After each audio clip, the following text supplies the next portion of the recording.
Hi guys, it's Rosemarie here with 505 Crafts here on YouTube, and look what I just finished making. And it is for Bridget at Bees Altered Designs. I was so excited when I went to her channel, and I hope you guys go and see her. Bees Altered Designs. Don't forget that. She is making some fantastic dress forms. She sews them up. She uses different materials, and oh my gosh, they are to die for. Just jaw-dropping.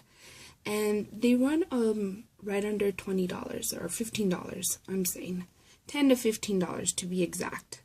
There's a couple of options she gives you, and she had commented that she had liked the Steampunk hat, and when I told her I wanted to order one of the dress forms, she said, well, let's do a swap. I really like those little hats you make. So I went to work today. Blood, sweat, tears went all into this. I'm kidding. But they do take a while. And they're fun to make. Your mind goes. And I wanted it to be really super, super de-duper nice. So, well, let's start from the back. So I had to put his little spectacles on the back side, and I used those little Tim Holtz, they're like memo pins, and I tried to connect them as much as I could. I never glue them. And then I did some Wink of Stella, and I've showed you guys that many of times. Then I used Hobby Lobby trims, and I'll show you guys everything at the end. And then I think these are Tim Holtz clock gears. And then 3 feathers, and then this was a Bow Bunny Christmas cameo backing, and I had bought these buttons at my local craft shop that's closing up. Her name is Bessie's, and so I cut off the little shank in the back and I added that there, and it just looks so cute. I love, love, love this. And then I did a fleur-de-lis, and this is from Michael's. This is one of the Hobby Lobby's, the Paper Studio little mini dominoes. And then I can't remember what her name was. Shabby Scraps, Unzipped, I think. She's closed now, but I had gotten a bunch of little tiny beads from her, or little like trinkets, and this is have been one of my favorite ones, a little teapot, and I love using it on the hat, kind of like a Mad Hatter, but not, and so it just fits good with the theme. And then these little steampunk little guys, gears. I got gears and cogs. I got them at Michael's, but they were in the bead section, and for some reason my camera is out of focus. I'm sorry, and I didn't even pay attention to make sure when that happened.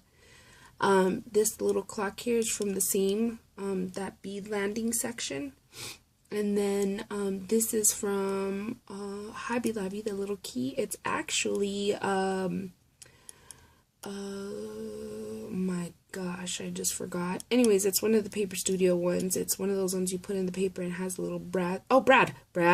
It's a Brad. And then, so yeah, and usually I don't put a hole on mine, but because I'm pretty sure she's going to want to put it on one of her fantastic, awesomely, one of those not corsets, she's making the dress form. They're so gorgeous, and she had used some of the new Tim Holtz material, so I thought, I gotta make a hole on this one for her and do it right so she can be able to put it on top of her dress form, as well as I'm gonna make me one when I get my dress form. And so I really like the way it came out, really shabby, and really like not shabby, vintage, so I loved it. Just keep in mind when the paper is creasing over the cardboard, because I use cereal boxes, it kind of looks like it's tearing, but I like the look, and I just added some distress ink. So enough of that. So some of the distress inks that I used to do this, I used StazOn. Who would know that this would work better over, the glue on the glue gun? So StazOn is wonderful. It's my favorite thing, but not favorite for the fingers. I already washed them and they don't want to come out. I used some black paint for the inside. Of course, I always use my emery board to finish up the sides. I used some black soot so I could wipe on, wipe off. And then I used, I think it was a vintage photo as well. Then I used a bunch of different pieces for my little case of metal pieces. But these are just some trims that I got at Hobby Lobby. And I used this one and I cut it just a tad bit so it could show on the brim just a little bit more. And so, so it wouldn't be so plain, I had applied it in the middle. And so, see how it's longer up here and shorter here? And I did that for a reason, because then the brim wouldn't show. And so, I found that it's better to do the really pretty stuff in the front, because then it doesn't show all the pretty stuff.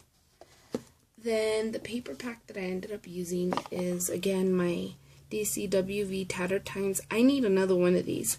I wanted to use the ones with the cogs, and I had no more. So this was the one that I ended up using, and that was the extra one. So, let me show you the gears that I always talk about.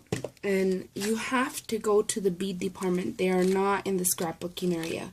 See, you get 90 little cogs. I'm saying it's loaded. Every time I go, they never have any, and I'm going to have a class here in Albuquerque. If anybody is interested or is in the Albuquerque area, please message me and I'll let you know where that will be. So there's 90 little cogs for $3.99, and I only buy them on sale for $2. Then here's the same ones, bead landing. They have the little clocks. There's 12 pieces in there. It doesn't look like because they're little, but they're so cute. And some other pieces that I got for my class is the fairy tale, and I'll use those as well on these. Here are some clock hands that I used before, like the long ones, to show in the background, but because I had those nice big ones and it is for a swap, I wanted to use my Tim Holtz ones. And then that bead landing also has these keys, and I buy these all the time because I like to use them in my trinkets. Oh, here they are. Spare parts from the Paper Studio. These are the little dominoes. They are so adorable. I love them. And that's about it. So you guys have a fantastic night. And Bridget, thank you so much for doing the swap with me. I was really excited to do this for you because you had commented that you really liked it. And sorry about my voice, but you guys have a good evening, and probably my voice will be gone tomorrow. Yes, I won't talk for the whole weekend. Have a good night, guys. Bye-bye.